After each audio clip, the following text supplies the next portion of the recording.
Hai semua, selamat datang di channel Riza. Saya adalah mahasiswa baru di kampus Bina Nusantara University, jurusan manajemen bisnis. Pernah gak sih kamu lihat perusahaan besar tuh dituduh mencemari lingkungan atau startup yang tiba-tiba kolaps karena perlakukan buruk karyawan? Aku dulu mikir ya, namanya juga bisnis, tujuannya cari untung ya wajar. Tapi setelah mempelajari ilmu bisnis ethic and sustainability ini, khususnya tentang pendekatan pemangku kepentingan, pola pikirku itu berubah menjadi 180 derajat. Ternyata kesuksesan sejati justru datang ketika kita tidak hanya fokus pada untung. Yuk kita refleksikan bersama-sama.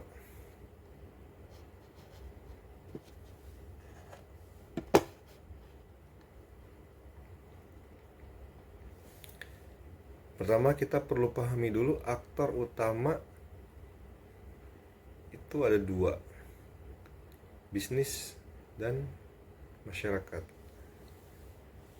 Bisnis itu nggak cuma perusahaan raksasa kayak Apple, Coca-Cola, tapi juga warung kopi pinggir jalan ataupun laundry segala macam itu juga bisnis. Namun perusahaan besar sering jadi sorotan karena dampak dan kekuatan itu sangat besar. Di sisi lain, masyarakat itu kompleks dan plural.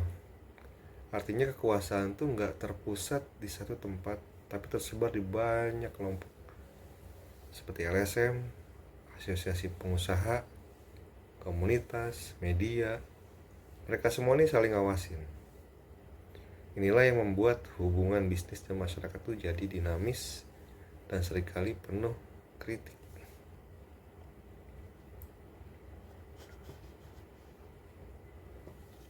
Lalu kenapa sih bisnis ini sering jadi sasaran kritik?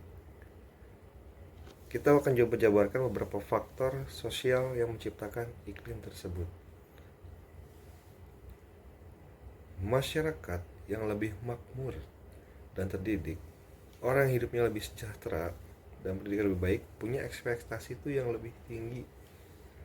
Lalu ada revolusi ekspektasi, keyakinan bahwa hidup itu harus makin baik. Ditambah kesadaran melalui media atau internet, info itu bisa viral dalam hitungan menit. Serta mentalitas hak dan gerakan hak, masyarakat sekarang itu lebih aware akan hak-haknya. Faktor inilah yang memaksa dunia bisnis untuk merespon dan mengubah kontrak sosial mereka dengan masyarakat. Masyarakat tuh nggak mau lagi nerima bisnis yang bisa ngambil tanpa memberi kembali. Lalu bagaimana tuh caranya bisnis ngerespon tuh? Disinilah munculnya konsep Corporate Social Responsibility atau disebut CSR. CSR itu menurut Archie Becquerel itu punya 4 tingkat. Yang dasar itu ya ekonomi itu jadi profitable. Lalu hukum, patuh aturan, naik lagi ke etika, dia pengen adil atau merasa adil, dan puncaknya itu adalah filantropis, jadi warga korporat yang baik. Nah, pendekatan pemangku kepentingan adalah cara praktis menjalankan CSR ini. Pemangku kepentingan adalah semua pihak yang terkena dampak atau mempengaruhi bisnis. Mereka bukan cuma pemegang saham, tapi juga karyawan, pelanggan, masyarakat, pemasok, dan juga pemerintah. Intinya bisnis yang sustainable adalah bisnis yang bisa menyeimbangkan dan menciptakan nilai untuk semua pemangku kepentingan ini. Inilah yang disebut dengan konsep triple bottom: profit, people, dan planet.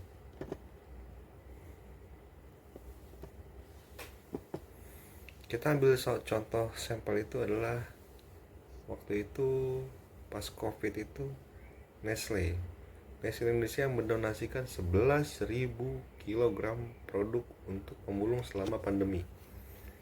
Ini adalah contoh nyata dari tanggung jawab filantropis. Apakah ini murni untuk membantu? Atau ada unsur untuk menjaga reputasi?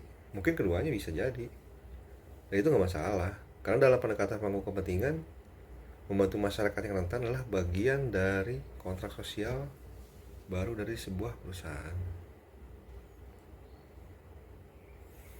Jadi, apakah topik ini penting? Menurut saya sangat penting. Kenapa? Bagi pebisnis, satu nih, ini adalah blueprint untuk membangun bisnis yang berkelanjutan dan tahan krisis. Bagi karyawan dan konsumen, pengetahuan ini memberdayakan kita untuk memilih secara etis. Bagi masyarakat, inilah cara untuk menciptakan ekonomi yang lebih adil. Kalau kita refleksikan dari apa yang saya sampaikan sebelumnya, mempelajari pendekatan pemangku kepentingan ini mengajarkan bahwa bisnis yang sukses di abad 21 ini bukan yang paling banyak mencari untung, tapi yang paling banyak menciptakan nilai bersama untuk semua pihak.